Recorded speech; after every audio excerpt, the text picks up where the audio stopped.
What is up, everybody? Welcome to Aquashella Live. We got Brian Barczyk here for the first time. First time, man. My name is Nace. Well, no, technically you were in Orlando. Well, I was in Orlando, but first time I've been talking over here. And actually, as like a creator, I just showed up in Orlando. Yeah.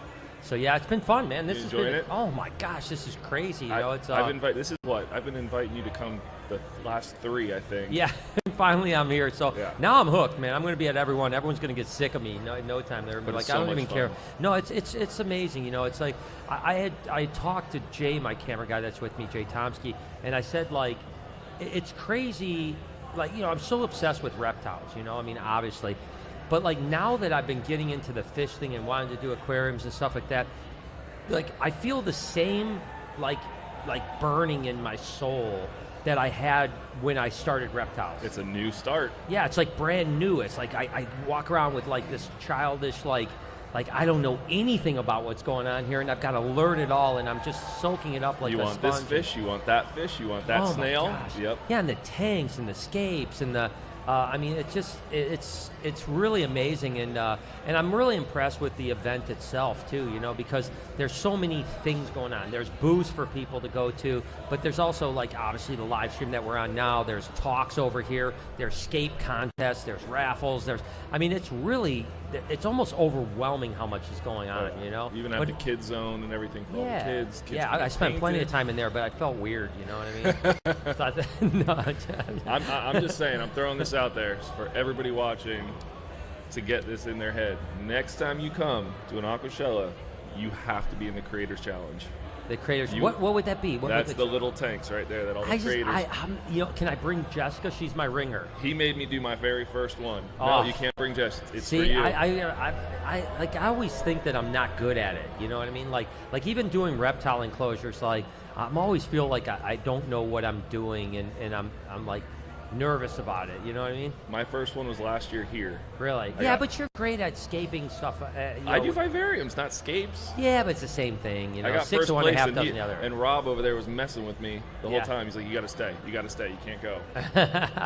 I would do it, but it'd be embarrassing. Like, you know, I think there'd be like a rock in like you know, maybe one like Charlie Brown Look, tree in the you middle. throw a rock in there, you throw a piece of wood in there, you glue them together. and Oh, you put gotta some glue pretty them plants together? in. Yeah, so the wood doesn't float.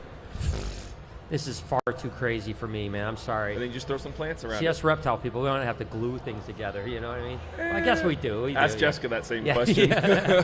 That's the thing. I pay people to do the scaping, so as long as I could bring Jessica, I would do it. I'd 100%. But she kicked some ass. Probably. She's just got that eye for it, you know. But no, the scape stuff was really cool. I didn't get a chance to see what over on the main stage. There was like a big contest. So those right? you got the fragging contest. You got freshwater scaping. I believe the saltwater scaping just ended. But yeah, that's and then you have your talks and stuff over here. So Yeah. all the creators and other influencers and stuff.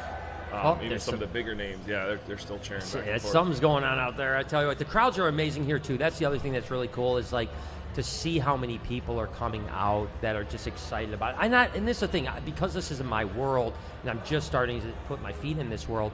I don't know like what the people are here for.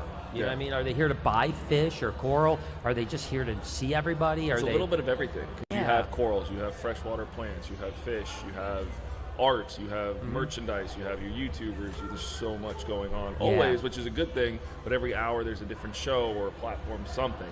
Yeah. So they Well, come. cool. I mean, yesterday, some of the first people that were in this building were some of the last people to leave. Wow. I saw the same couples a few times all day long, and they just walking back and forth, checking everything out. Well, I could see it. I mean, at the time, really, you know, it was a long day. We started at 9 and ended at 7, but the time went pretty quick. Yeah. You know what I mean? Again, you know, I can only relate it to my experiences with reptile shows. So, like, it seemed like in reptile shows, time was a lot slower. But maybe that might go back to that, like, that new thing. It's new, It's new and it's exciting, and there's just so much. You know, every single booth you go to, there's something cool to you know, it's, you know, axolotls, and there's, you know, again, you've got the saltfish, you've got, it's super cool, and for people that haven't been here, I would suggest coming, because it you know, as a newbie in this world, which sounds weird because every time No, I mean, I so- only started coming in a year and a half ago. Yeah. So, and then again, I put my feet in the water and I fell in love. That's Yeah, well, I definitely have. I'm hooked 100%, and I know they do one in Chicago too, right? Yeah, that one's So coming that's- up in October. Yeah, and that's the same weekend as Tinley. I believe 6th and 7th, right? Okay. October 6th and 7th. So yes, I believe it's the same weekend as Tinley. Good. But That'll give me a good excuse to go to Chicago. I can come here one day and go to the reptile show the next day, something like that. bounce back and forth. Yeah, bounce back and forth a little bit. It'll be really fun, and that's my that's close to my hometown. So Yeah. 4 hours away, it's not bad at all. So it's it's going to be really cool. But it'll be cool though, because I mean, even down south by me when we were in Orlando, I mean, you have different vendors. There are some vendors that come Sure. to all the shows, but then you got all your local vendors Yeah. that come out that can't maybe make the drive out here. So Right. it's good to see the different changes in every Oh city. yeah. I think you're always. So 8th and 9th. Okay. Yeah, 8th and 9th. Where Well, did yeah, I get 6th and 6th and 7th would 7th? be like Wednesday, Thursday. Yeah, I don't know how I got that. Well, guys, come on out Wednesday and Thursday. We're gonna have Aquashella in the middle of the week. Everyone shows up on Wednesday. Where is it at? Yeah, exactly. No. It's always on the weekend. So no, it's good. But I think I'm trying to think like what my favorite things that I've seen so far at the show has. I mean, there's a lot of cool axolotls. That was kind of cool. I like Oh, the yeah. axolotls. So there was some reptile stuff, which is really cool too. But I'm trying to think like fish-wise. There's so much. I mean, not man. for nothing, that big tree on the main aisle is pretty cool. Yeah, the big tree on the main aisle is pretty cool. Yeah, obviously custom cages is amazing, and that tank did look really cool. I mean, that's super dope. Do you know what's eventually going to go into that? That's going to the I believe DFW Reptile. Yes, I believe Fly River Turtles. Fly River. Oh, Yeah. little Fly River Yes, turtles. little, Okay, yeah, gotcha. they're tiny. They'll probably be there for. You got to be careful. That's the thing with Fly Rivers. You got to be careful because once they hit like a year or so old, they'll start fighting. You Yeah. know, so you got to get them out, separated out. Yeah, no, they're pretty small right now. If they are putting the ones that I had saw when we were there, but I'm not entirely sure. Yeah. So that's a cool thing. It's Jay and I were talking about like, and again, I just don't know, so I'm going to probably sound silly with asking this, but like, is it a relatively new thing? Because I hadn't seen it, so maybe it's been going on for a decade in this world, escaping world. But is it newer to see how? And I love it, by the way, how like, the terrariums are like growing out of the terrariums now, right? Like the trees are coming out of the terrariums as opposed to just being in the water. Like when I was that's into actually a fish. better question for him, not for me. Remember, I'm still new to this. Yeah. He started me escaping because he's Yeah. like, "Hey, you're gonna do this." To have So it in the coming last, out. yeah. So the last. Okay. Yeah, the last Okay. 3 years. Because, when I was into fish when I was young, Yeah. like 15, 16 years old, and then reptiles kind of absorbed my life and stuff like that. But, yeah, I mean, when you had driftwood, it was always submerged Yeah, 100%. fully submerged, yeah. Now you're seeing, like, the driftwood always is coming out of the water. Well, you have the tree- lights now that are up off the tank, Yeah. so people can put more things underneath, and then put plants growing out of Yeah. the water on the driftwoods and stuff too. Yeah, I it's mean, almost like you're taking a slice of nature, right? You know, Yeah. you're seeing, like, into the water where you got the plants and the rocks, but you're seeing the trees growing out. And, I mean, I really love it. I mean, it's something, I remember seeing it, like you said, over the last couple years, I've seen some people do it, and I was always like, wow, that's weird. That's kind of unusual. I've never seen that before. And now it seems to be pretty common here, Yeah. which is awesome. I mean, I did it for my challenge. I which know. Actually, I think that's the first time I actually did something like that. Oh, really? Well, I Yeah. like it, man. I think it looks really, again, Yeah. brings another level of, like, nature to things. I mean, there's different scapes. You have the blackwater scapes too, so the Yeah, the darker blackwater water, scapes the are still, tannins yeah. from the wood and the botanicals in there. So that is a whole nother look, a different Yeah. fish. So Yeah, it's like I almost think that like anacondas could look cool in In a that. black, It's yeah. kind of stink. It would kind of stink because you couldn't see the animal as well, because the darker the Yeah. water. But in actuality, that's where they come from, Yeah. right? They come from dark water. they would hide under the leaf litter and stuff in the bottom. Yeah, it would look really so cool. it would look really cool. Again, I come to the fish show and I really think of like the inspiration for my reptile zoo, number one, and then hopefully an aquarium that we're going to be doing. Moving forward, yeah. And it does feel like it's crazy. It's like I'm like literally like a little kid in a candy store here, because it's like there's so much to learn and so much to think about, and it's super cool. You had a man. lot of people that came up to you, said hi. Yeah. No, I was. I'm always a little bit surprised when maybe I'm not in my element. Like when we're at a reptile show, obviously, you're going to get stopped a lot. You're Yeah. going to get really bombarded with people. in being a reptile YouTuber and social media guy, you come to this type of show, but there's probably a crossover too, right? Yeah, I mean, I've done, John and Lisa from KG Tropicals. I jump on their live streams every now and then. They always give me a phenomenal shout out. And I've had people come up to me yesterday and today that like, oh yeah, we found you through them, and so I'm always thanking them for that kind of stuff. So yeah, the more people you meet, especially all the YouTubers here and everything, it's like you slowly grow with it. Yeah, and that's kind of cool too. And I hope that the relationships that we're building now will carry us for a long time, right? I mean, obviously, like you said, John is great. I mean, there's so many people here I've met, and maybe I think in Orlando I like bumped into them and said hey, and then since we're doing Animal Con USA in a few weeks, I've talked to a lot of the creators here, fish creators, some of which that are coming, some that just couldn't make it because of scheduling issues. But I'm starting to feel like I'm becoming a little bit friendly with some of the guys here, and I can't wait for the future. It's going to be really cool to be collaborating. And that's kind of the whole idea of what our event Animal Con is about, is like collaborating with other people, whether it's fish people, bird people, arachnid people, all that type of stuff. And it's just kind of cool to see this world and to be more a part of it. So we're bringing a lot of too. I mean, even bringing the terrariums and vivariums and stuff like that, even paludariums into this, because again, that is still a fish tank. Yeah. So crossing kind of over between both of them is I think fun for me, because I like to build the vivariums and paludariums and stuff like that. So getting like Tanner, he does all that stuff too. Getting him involved with this stuff, it's great. I love it. Yeah, and I've always said that I think, again, I can only compare the reptile world to the aquatic world right now, because that's what I know. But I've always said, like, the aquatic world is about 10 years ahead of us, I mean, maybe even more when it comes to scaping. Like, I always say, like, it's interesting, like, reptile people will spend, $5,000 on a snake and then want a $100 enclosure. Whereas fish people kind of spend $5,000 on the enclosure and then put a $50 fish in it or whatever it is. And I think that's kind of cool. I hope that the reptile hobby, gets goes through that metamorphosis, so that we can hit that level where we understand that natural, like what the stuff you're doing, the scaping and this beautiful, whether it's a paludarium or just a terrarium, that your animals are in this really super interesting naturalistic environment, and that's the other thing that I hope that guys like me and you that are now immersing ourselves into this world can bring to the reptile world, because I think that's what we need, right? It's always you always kind of like almost like, oh no, when you see someone buy a snake or a lizard at a show and they don't even have an aquarium or like any terrarium for it, like it's an afterthought. You gotta go to a pet store and buy one after they get home. Yeah, whereas it seems like, obviously, I mean, with fish it's the exact opposite. You think of aquarium, scaping, treating the months water, and months into work before you even bring the fish home. Yeah, I mean, I set up a salt tank, a marine tank, about 8 months ago. And I'm literally just now putting like my first anemone in it, and it's like, that's unbelievable patience that these guys have compared to us. It's hard with saltwater tanks too. You want to just throw stuff in there and get it growing. Yep.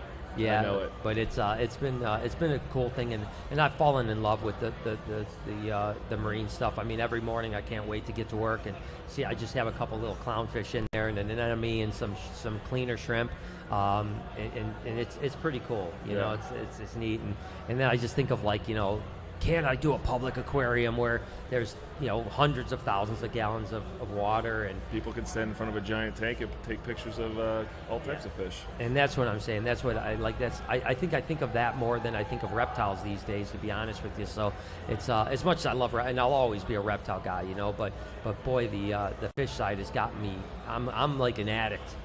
I think you're hooked. Oh, yeah. Figuratively and literally, yes, I'm hooked with the Rob, fish. do we have any questions online, or?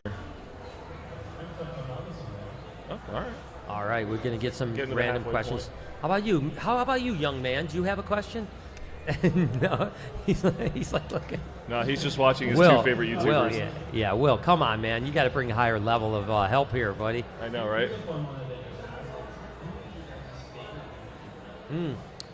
So it's interesting, now are we talking animal YouTuber, or are we talking anybody? I mean, I'll go first. I mean, honestly, Mr. Beast is my favorite YouTuber. You Yeah. know, I mean, I look up to him. You know, Jimmy has become friends with over the last 6, 8, well, I guess a year now. We've become friends, and I just think the level that he's taken YouTube is amazing. I mean, you know, like you can't get bigger than him. You know, Yeah. I mean, like he'll spend $1 million+ on one video.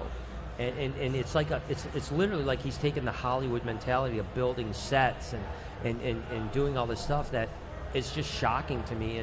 And although I consume YouTube like on the daily, you know what I mean? Like that's all I do. Like I'm not on that much. I don't watch TV. I don't do Oh. anything. Like I just watch YouTube. That's Yeah. like all my entertainment comes from YouTube and TikTok, you know, and Instagram as well. But yeah, no, I think, I mean, again, you know, I kind of in that ilk of like Mr. Beast, Airrack, Ryan Trahan, Matthew Beam, you know, I mean, these type of, you know, non-animal YouTubers. Mine's not an animal YouTuber either. So what is it? I like Peter McKinnon.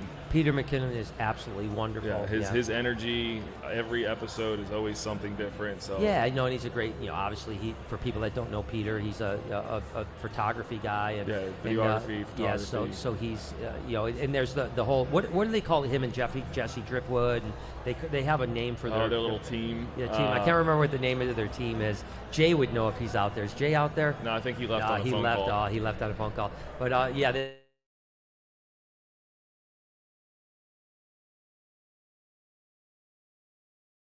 When I really started daily vlogging, it was those guys, Peter McKinnon, Casey Neistat, Jesse Driftwood, you know, that inspired me to film the way we did. And obviously our YouTube channel has evolved a lot over the last 6 years, you know, from more of a Casey Neistat-y, Peter McKinnon feel to more of a beastie type of feel, you know. Yeah. But that's just, you know, what the influence is that I have at the time. You know, we always emulate, you know, people that we admire, right? You know, and so that's kind of what it is. And then, you know, and I watch a ton of animal YouTubers, you know, I mean, like, you know, I mean, I think you know, I couldn't pick a favorite, you know, I mean, in the reptile world, there's a lot of really good reptile YouTubers. Yeah. In the fish world that I've just started watching, you know, obviously, you know, KG Tropicals I've been watching. I've watched some, you know, coral fish, you know, whatever the heck his thing is. 12G, yeah, coral fish 12G. Whatever it is. I always keep talking to George like he needs to change that name because it's so he's had it confusing. for what? How many years now? His whole life, right? Yeah. Yeah. I thought it was like 14. Yeah. That's crazy. But you know, he's great. I think his videos. As a matter of fact, literally this morning because I'm doing a video today at an aquarium, and I was doing a little bit of scouting, and I watched his video about him breaking into an aquarium and stealing an anemone. And number one, I've got to say that it was shot 3 years ago. I've got to talk to George and find out about this because he used literally like copyrighted music. You know, like he used like, I think like Big E was one of the songs he was using. I think that he used the Mission Impossible theme track because he literally like climbs up a ladder, like goes through like a air conditioning vent to drop into, you know, obviously I'm sure it's all fake, but my point is that it was really well done, and I'm not going to do that obviously, but I was just, you know, for inspiration I was watching his stuff, and his stuff is really great. Obviously I love Paul Cafaro, Fanatic. I mean, you know, it's a lot of really great fish people out there as well. That's a collab I'm very excited for. Me and Paul. Oh yeah. Because I mean, he's been busy building his new house and everything like that. And his new fish room too. So I'm gonna go to his house and hopefully do something soon. And he's gonna come over here. Paul's got a great energy. You know, I mean, he's a good kid. He's got a really good head on him. A really smart businessman. He loves the animals. You know, obviously loves fish and fishing. And he's just a good guy. You know, I've known him for a long time, and we've become really good friends over the years, and so you'll have a great time with him. Real genuine guy too. I just had lunch with Fanatic, which is the first time I've really hung out with him. Another really great YouTuber on the fish side, and you know, real good kid too. Really good, you know, and so it's nice to see these people. So yeah, I love all, you know. But listen, YouTube, it's a wormhole, man. A rabbit hole. You just go down it, and you're just like, next thing you know, you're watching, you know, something about, you know. Space. You know what my little kick is right now? What's that? You ever seen the Hoof GP? No, what is that? So he's a dude in Scotland, and he trims cow hoofs. Cow hoofs. But he like fixes them if they're injured, and all.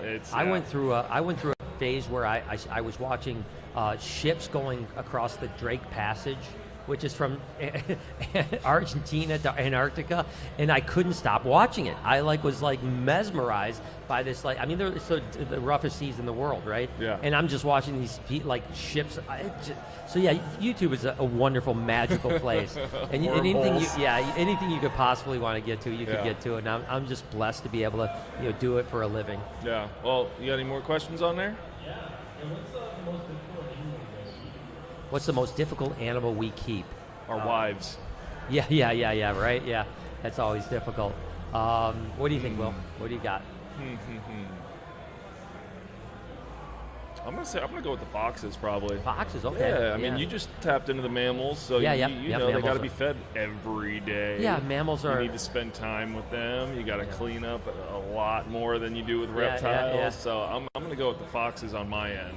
Yeah, I think that, there's no doubt, sloths are really easy. My sloth is more like a reptile. They use the bathroom once a week. Once a week. But by the way, it's always Friday or Saturday night when we're open. Every single time. And they pee once a week, too. So, they pee like a gallon of water. So, pee is flying out of his room, his enclosure. He's got poop. And we got it. I'm telling you, every single week when our place is packed, we're cleaning sloth pee and poop. Are you feeding him during your tours? Yeah, we feed him. I'm just throwing a hint. That's probably why. Yeah, it could be. But he's very regular. Yeah. And then of course we got Brillo, the armadillo. That's but I still think that it's hard to say. I don't look at any animal as difficult. Yeah. Right? It's just amount of the energy you're going to put in. We have some animals that are very docile but need a tremendous amount of time and energy and training. And we have some animals that are not so tame that just require a higher level of attention because you don't want to get hurt. Like a 20-foot reticulated python or a croc monitor or a Goliath bird-eating tarantula.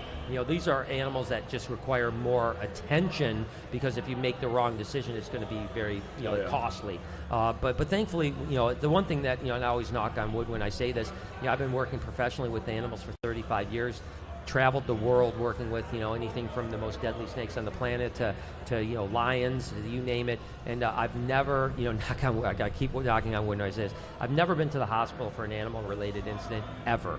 I can't never say once. That. I know you can't say that. I know you can't. That's why you said that. Yeah. I hope I'm never going to follow in that footsteps. But I realize I do respect these animals tremendously, and I know, just like I'm sure would happen to you, one mistake that you just one split second making the mistake, and it can cost you that type of an injury or your life.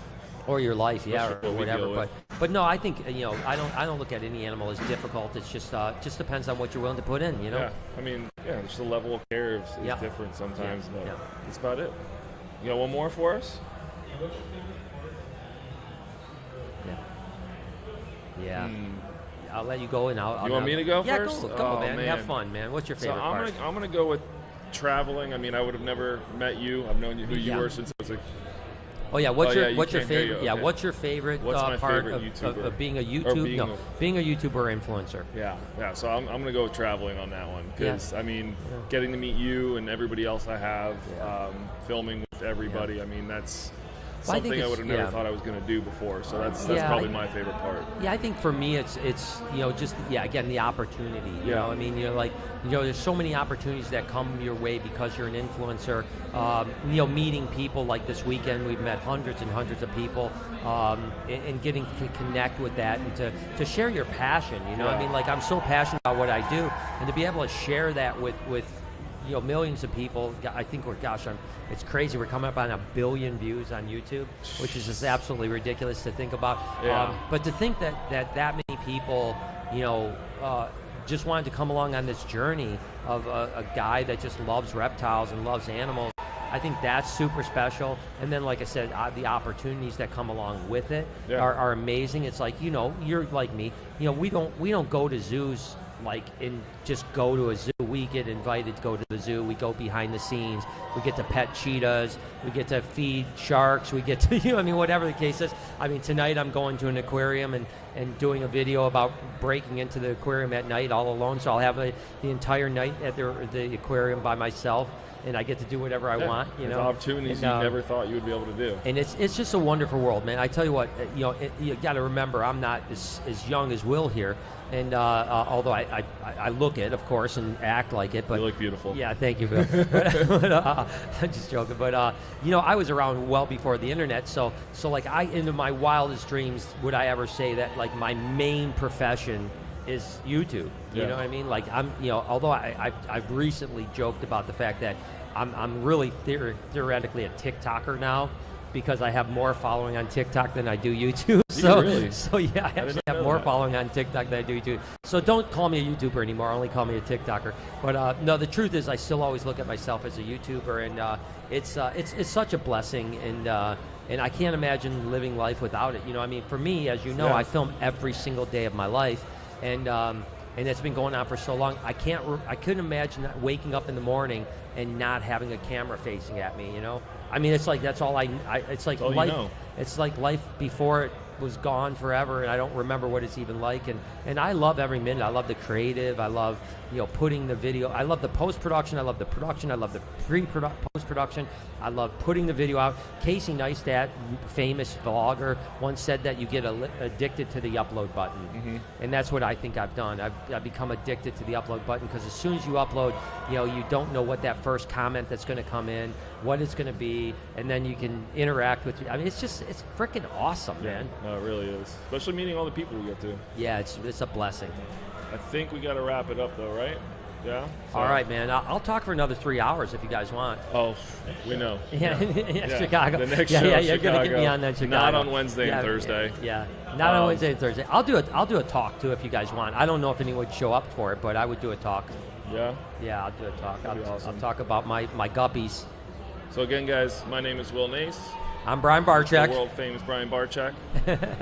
Hopefully we'll see you guys in Chicago.